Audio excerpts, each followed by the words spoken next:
새해가 되면 사람들마다 큰 결심을 합니다. 특별히 금주, 금연에 관한 결심들을 많이 한다 그러잖아요. 날마다 술을 마시지 않으면 목에 가시가 돋친다고 했던 한 사람이 있었는데 그도 큰 결심을 하기로 작정했습니다. 그래서 그때 한 선배로부터 책을 하나 선물 받았는데요. 그 선물 받은 책의 내용이 온통 술이 얼마나 나쁜 것인지, 독과 같은 것인지, 그 일을 통해서 얼마나 큰 일이 벌어지는 것인지에 대해서 밤새도록 놓을 수가 없을 만큼 깜짝 놀랄 충격을 받았습니다. 그리고 그 다음날 정말 큰 결심을 했다고 합니다. 올해 다시는 책을 읽지 않으리라.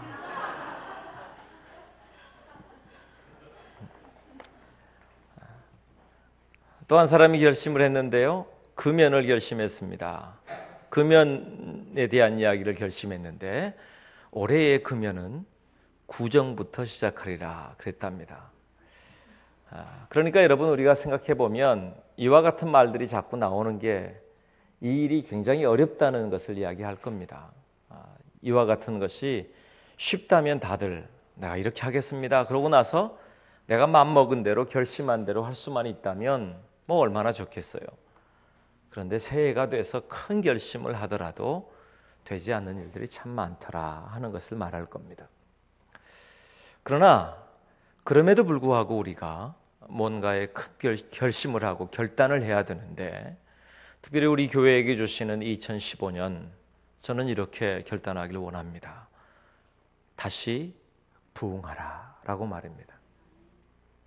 부흥이라는 말이, 그 속에 다시라는 말이 포함되어 있어요.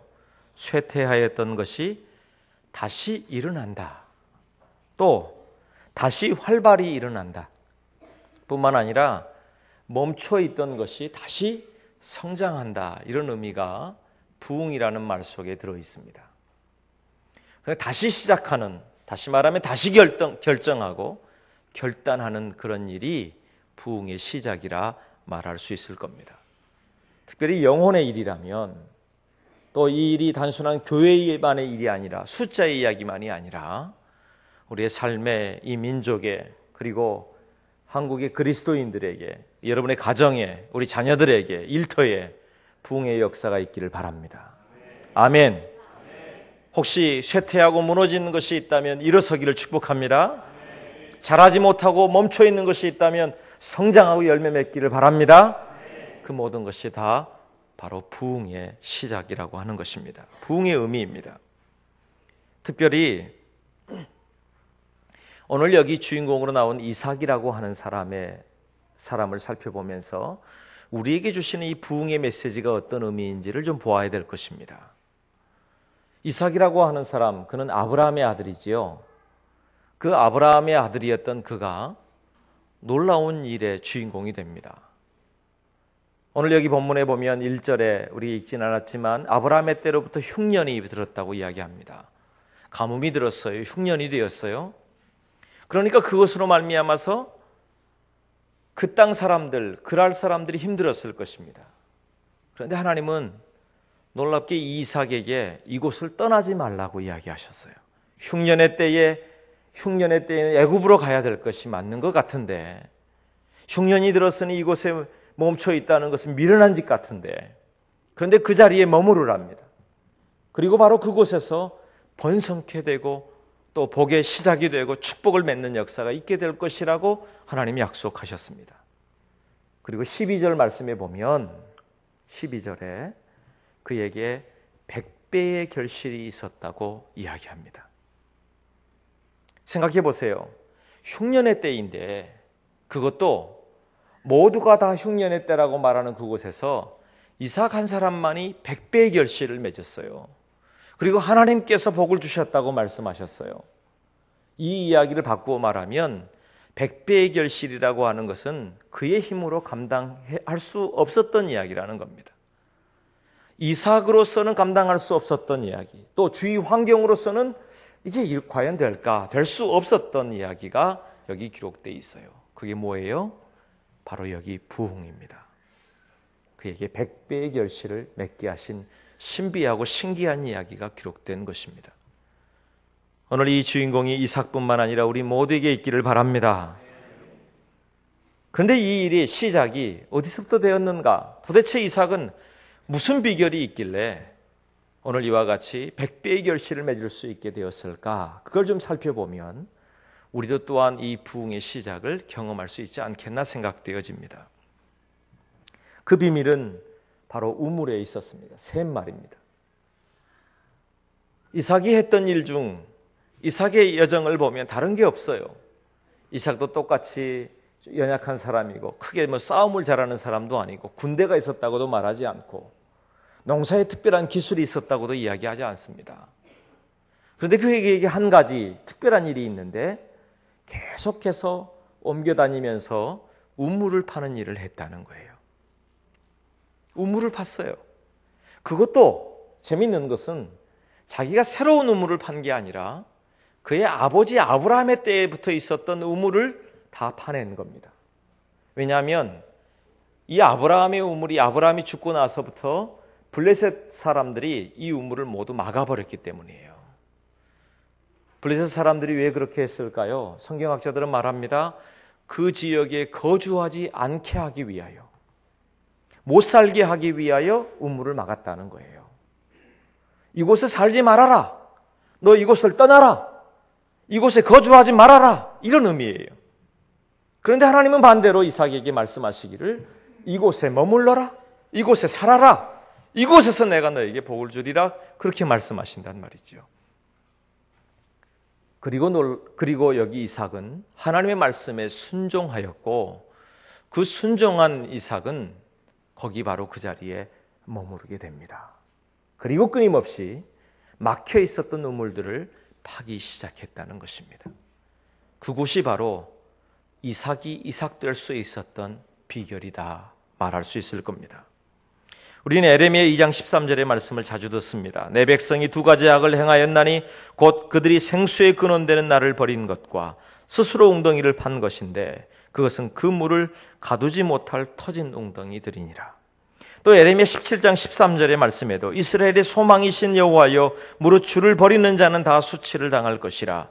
무릇 여호와를 떠나는 자는 흙의 기록이 되오리니 이는 생수의 근원이신 여호와를 버림이니라. 이 말씀을 비추어 보면 이삭이 선택했던 이유를 우리는 분명히 알 수 있어요. 왜 그 우물을 팠을까? 왜 그렇게 했어요? 한 가지의 결론이 있습니다. 다 같이 합시다. 그 우물 깊은 곳에 생수가 있다. 아멘.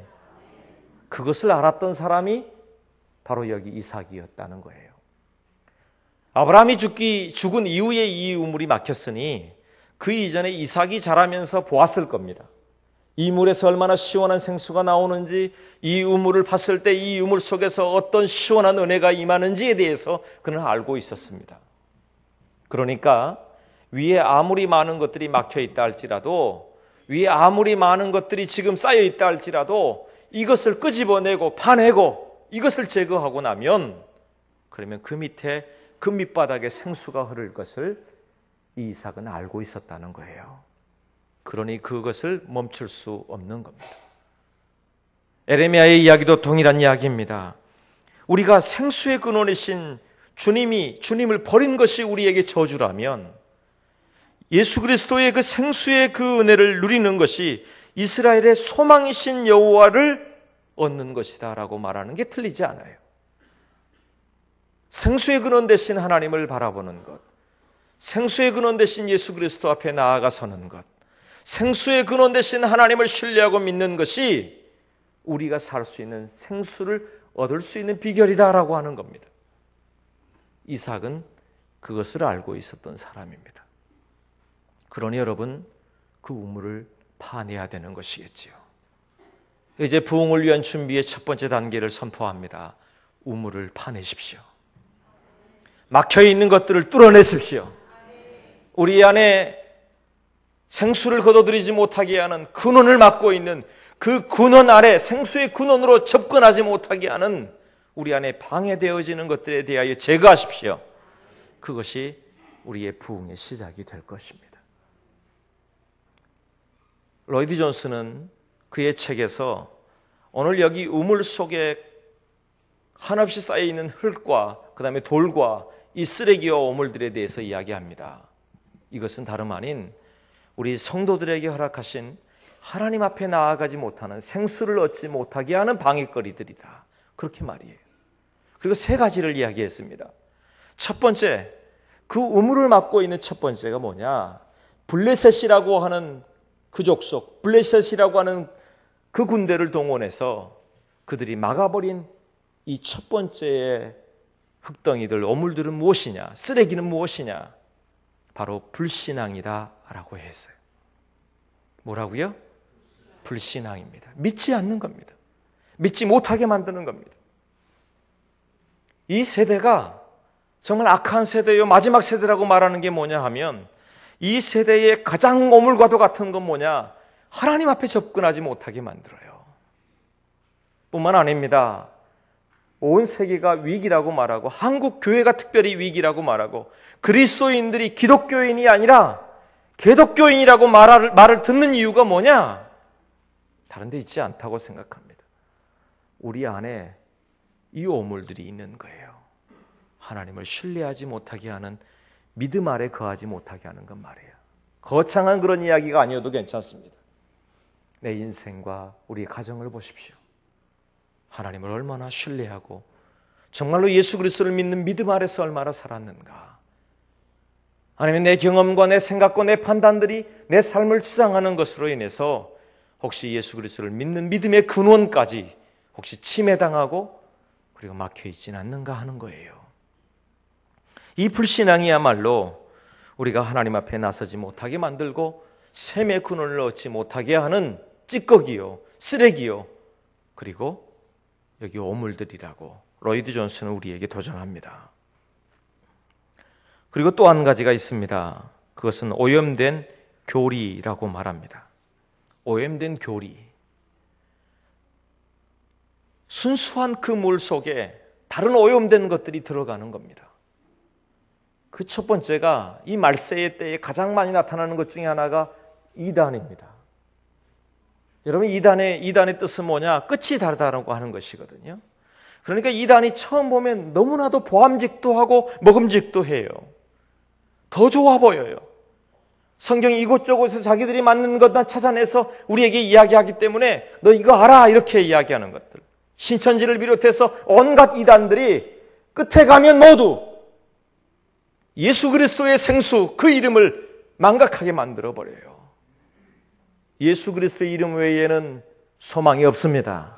구원의 길이 없습니다. 믿음의 길이 없습니다. 그 길 외에는 없어요. 속지 마세요. 구원, 종말, 마지막 신천신지, 소망의 이야기들, 성경 공부며 소망의 이야기들을 온갖 이단들이, 이 또 다른 블레셋의 사단들이 그곳에 오염되게 만드는 거예요.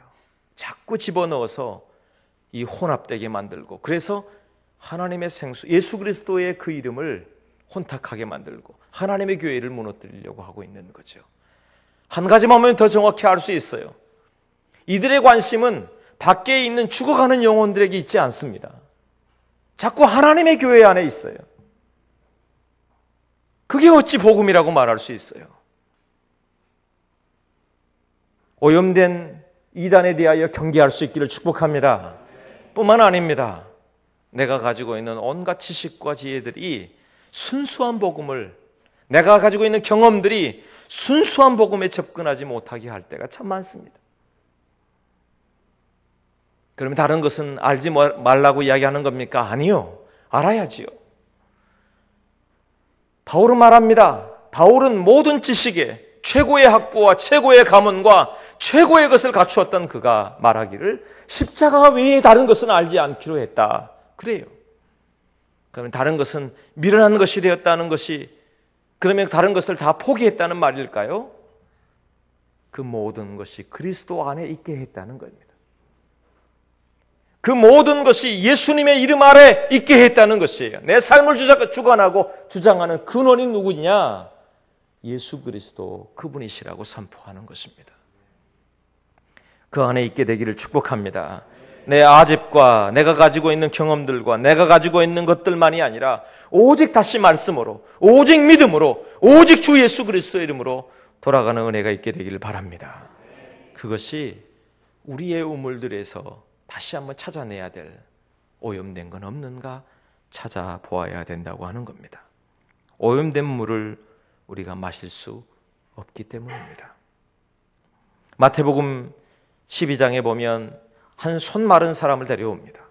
한쪽 손이 말랐어요. 예수님께서 그 손 마른 사람에 대하여 회복되라고 명령할 때에, 손을 내밀었을 때에 그 손이 다 회복되었어요.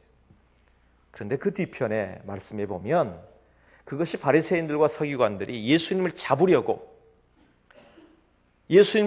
일부러 이 사람에 대해서 이야기하는 겁니다. 안식일에 이 사람의 병을 고치는 게 맞습니까? 맞지 않습니까?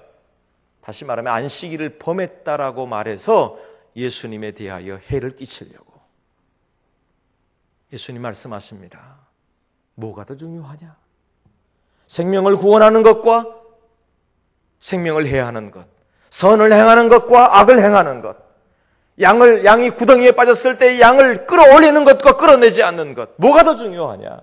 하물며 여기 하나님의 사람, 하나님 앞에 나온 이 사람의 손을 깨끗게 하는 것, 회복하는 것이 무엇이 문제가 되겠느냐 하는 거예요. 그들이 잃어버린 게 뭘까요? 바로 자기들의 오염된 신앙으로 말미암아 안식일의 주인 예수 그리스도를 알아보지 못함에 있어요. 생수의 근원 되신 예수님을 알아보지 못함에 있어요.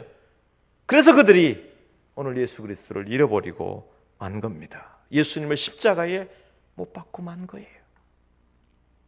뿐만 아닙니다. 여러분, 또 한 가지의 우리가 잃어버리는 것이 있는데, 그 우물을, 우리가 생수를 끌어올려야 됨에도 불구하고 우리의 인생의 우물을 막고 있는 것이 있는데, 그것은 영적 무력감이다. 그렇게 표현했어요. 경건의 모양은 있으나 경건의 능력을 잃어버린 사람들. 그리스도인의 이름은 있으나 그 그리스도인의 이름으로 살고는 있지만 그리스도인의 능력을 소유하면서 예수님의 이름으로 살 수 없는 사람들. 그건 말입니다. 기도는 해요. 그런데 그 기도가 능력 있게 드러나지 않아요. 예배해요. 예배하는 자리에 앉아 있어요. 그런데 이 예배하는 것이 예배의 모양은 있되 온전한 예배를 하나님께 드리지 못해요. 영적인 무력감 속에 있는 겁니다. 찬양하는데 우리의 마음에 감격이 있나요? 본래 그러지 않았잖아요. 우리 속에 있는 깊은 곳에서 다시 예수 그리스도를 만나고 예수님의 이름을 부르고 그 예수님의 이름으로 기도하고 예수님의 이름으로 찬송하고 예수님의 이름으로 감격적인 예배가 회복될 때 예수님의 이름으로 우리의 가정도 우리의 삶도 다시 회복되는 은혜가 있을 줄로 믿습니다. 그게 은혜란 말이죠. 근데 영적인 일만이 아니에요. 우리의 삶에도 막혀있는 우물들이 얼마나 많아요.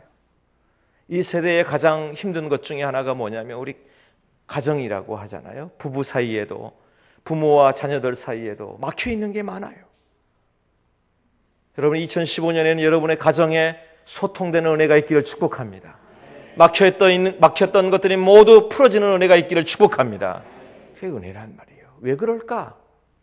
제가 보기에 그것도 그 근원, 생수를 잃어버렸기 때문 아닌가 하는 겁니다. 한 부인 집사님이 교회 부흥회에 참석했습니다. 남편은 오지 않았습니다. 그런데 목사님이 재밌는 이야기를 해주셨어요. 여러분, 이 세상에서 가장 차가운 바다는 무엇인 줄 아십니까? 차가운 바다, 추운 바다는 뭐예요? 썰렁해랍니다. 가장 추운 바다가 뭐라고요? 두 번째 묻습니다. 여러분, 가장 뜨거운 바다가 뭔 줄 아십니까? 그것은 사랑해입니다. 여러분, 뜨거운 바다가 뭐라고요? 사랑해입니다. 다른 건 다 생각 안 나고 집에 와서 빨리 남편에게 이야기를 해주고 싶었습니다. 오자마자 이야기합니다. 여보, 이 세상에 가장 추운 바다가 뭔 줄 알아? 무슨 말인지 갑자기 오자마자 추운 바다 이야기하고. 그래서 가르쳐줍니다. 썰렁해래, 썰렁해. 근데 두 번째는요, 가장 듣고 싶은 이야기죠. 이 세상에 가장 뜨거운 바다는 뭔 줄 알아? 뭐라고요, 방금? 그 이야기를 듣고 싶은데 아무리 말을 해도 이 남편이 알아듣기를 해야 말이죠. 쫓아다니면서 묻습니다. 뜨거운 바다가 뭐냐면 뭐로 시작해? 뜨거운 바다가 뭐야? 그러니까 남편이 계속 듣고 있다가 그랬답니다. 열바다.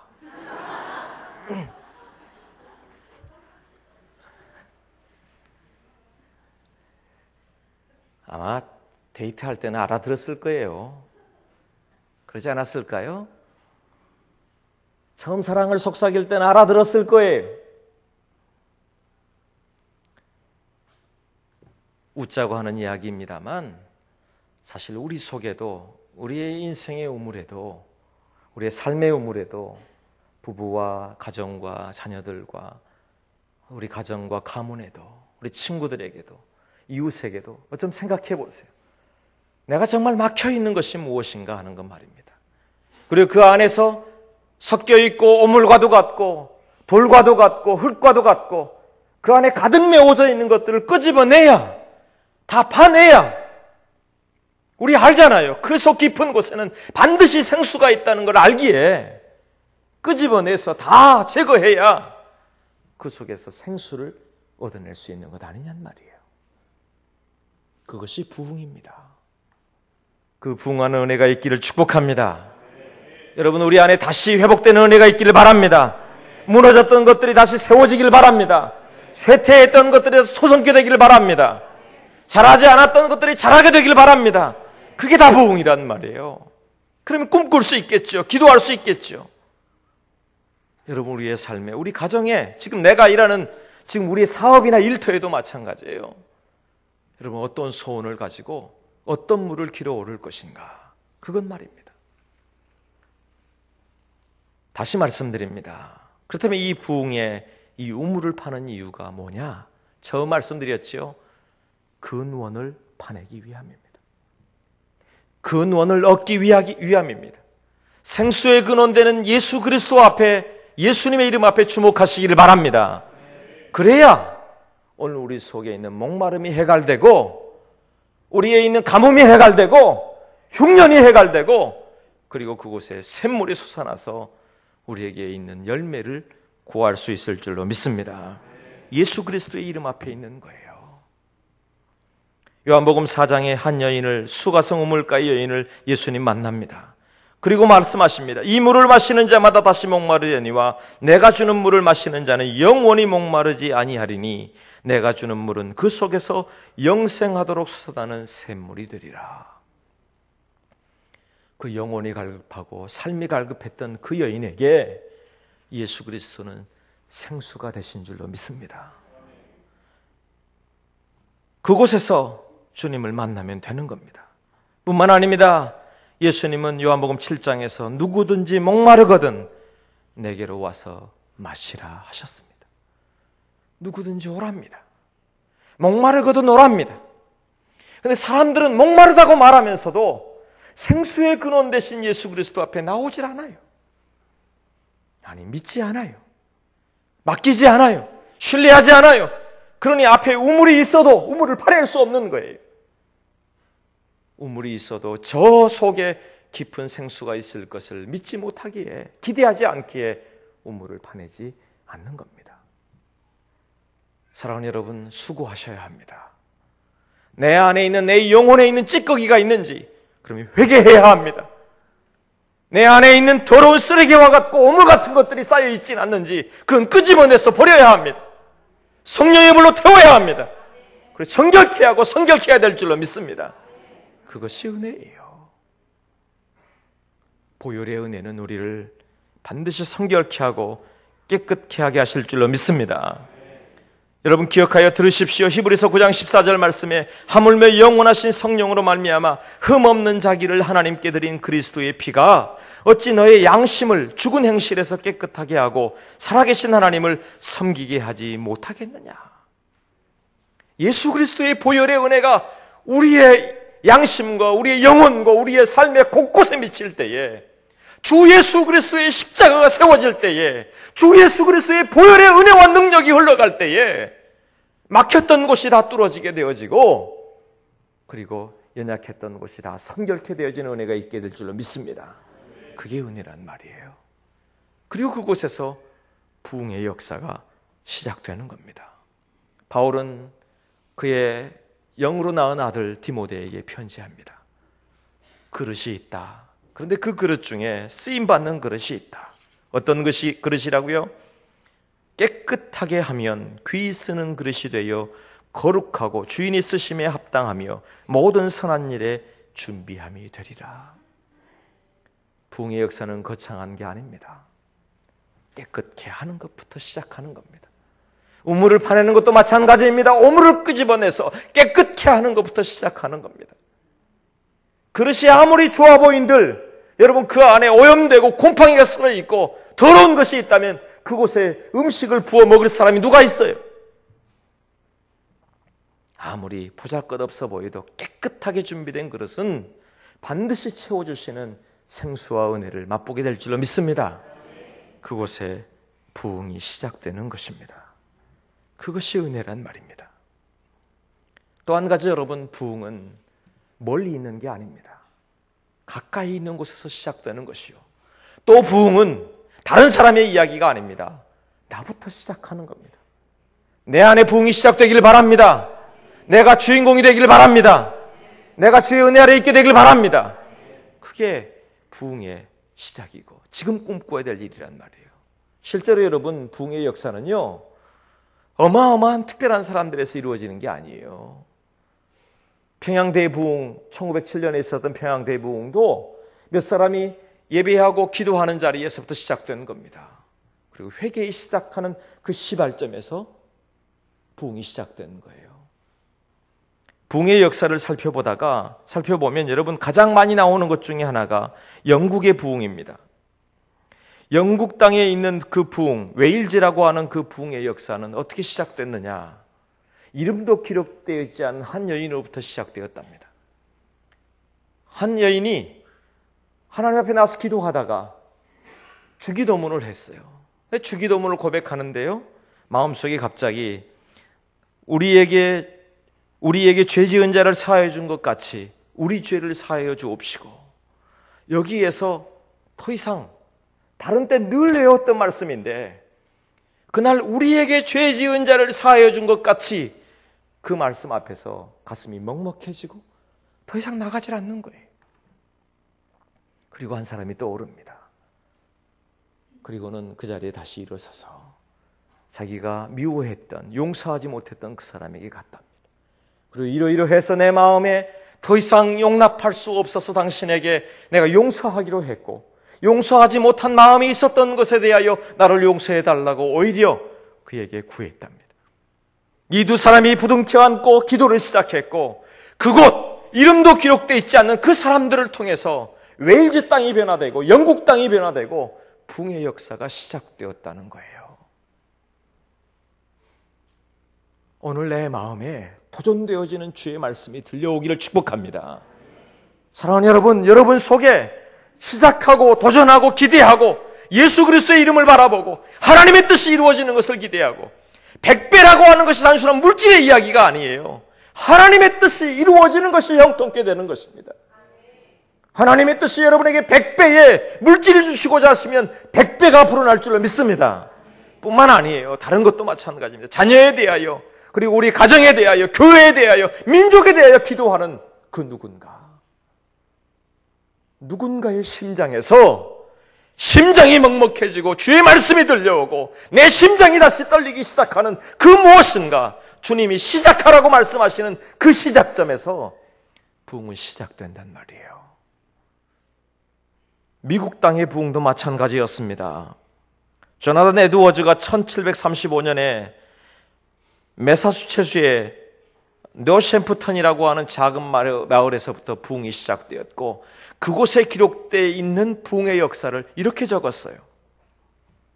성령의 역사는 곧 그 마을을 영광스럽게 바꿔놓았다. 그래서 연이어 찾아온 봄과 여름에 그 마을은 말하자면 하나님의 임재로 충만했다. 그 마을이 말입니다. 작은 마을이 그때처럼 사랑과 기쁨으로 충만하면서도 고뇌가 충만했던 적은 없었다. 거의 모든 집에 하나님의 계시다는 표시가 나타났다. 각 가정마다 자신들에게 주신 구원으로 인해 기뻐하던 시절이었다. 부모들은 자녀들이 새로 태어난 것을 기뻐하고 남편은 아내는 남편이 새로 태어난 것을 기뻐했다. 공공집회 예배는 아름다웠고 활기가 있었다. 청중은 목회자 입에서 나오는 말씀을 열심히 받아들었고 어떤 이들은 슬픔과 고뇌로 울었고 다른 이들은 기쁨과 사랑으로 울었고 또 다른 이들은 이웃을 열심히 받아들였다. 또 염려와 연민으로 그들을 위해 울었다. 그것이 이 미국 땅의 부흥의 시작이었다고 말합니다. 부흥은 멀리 있는 게 아닙니다. 오늘 우리의 가정, 내가 서 있는 자리에서 새롭게 되는 겁니다. 그리고 고백하는 겁니다. 내가 있는 자리에 주님이 계시고 주님이 계신 자리에 우리의 기쁨도 그리고 우리의 상황도 우리의 슬픔도 다 주님께 내어놓고 보니까 그 어떤 우물보다 우리의 작은 눈물의 우물이 시작되는 곳, 그곳이 부흥의 시작점이 아닌가 했습니다. 말씀을 맺겠습니다. 에스겔 47장 2절에 그가 또 나를 데리고 북문으로 나가서 바깥길로 꺾여 동쪽을 향한 바깥문에 이르시기로 본즉 물이 그 오른쪽에서 스며 나오더라. 에스겔 47장의 말씀은 예수나무교회가 세워진 근간이 되었던 말씀 중에 한 곳입니다. 이 말씀 여러분도 기억하실 겁니다. 물이 흘러나오는데 발목에 차고 무릎에 차고 그리고 허리에 차고 헤엄칠 만한 강이 되고 그 강이 흘러서 그 강 좌우에 그 물이 닿는 곳마다 열매가 맺히고 소성케 되어지고 그리고 마지막 그 바다에 이르렀을 때에 죽어있는 바다가 살아나는 그 환상과 그 꿈 말입니다. 여러분, 그런데 그 바다를 살리는 어마어마한 일은 성소에 스며나온 물로부터 시작되었다는 것이에요. 성소로부터 흘러나온 시작된 물. 우리의 우물들은 무엇으로 막혀 있습니까? 아니, 우리의 우물의 근원으로 들어가십시오. 그리고 생수의 근원되는 예수 그리스도를 만나십시오. 십자가에서 흘러나오는 스며나온 생수를 맞이하십시오. 그러면 바로 그곳에서 우리의 삶을 소성케 하고 부흥케 하는 은혜가 있게 될 줄로 믿습니다. 다시 축복합니다. 하나님의 교회가, 여러분의 가정이, 여러분의 자녀들이, 여러분의 영혼이, 인생이, 일터가, 이 나라 이 민족이 부흥될 줄로 믿습니다. 기도하겠습니다.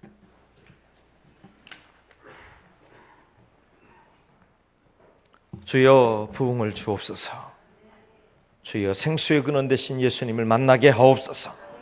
그러기 위해 주님, 우리의 인생의 우물들에서 오염되고 막혀있고 마비되어 있는 모든 것을 제거할 용기를 주시고 그리고 다시 생수이신 예수님을 만나서 예수님과 동행하는 은혜가 우리 모두에게 있게 하여 주시옵소서.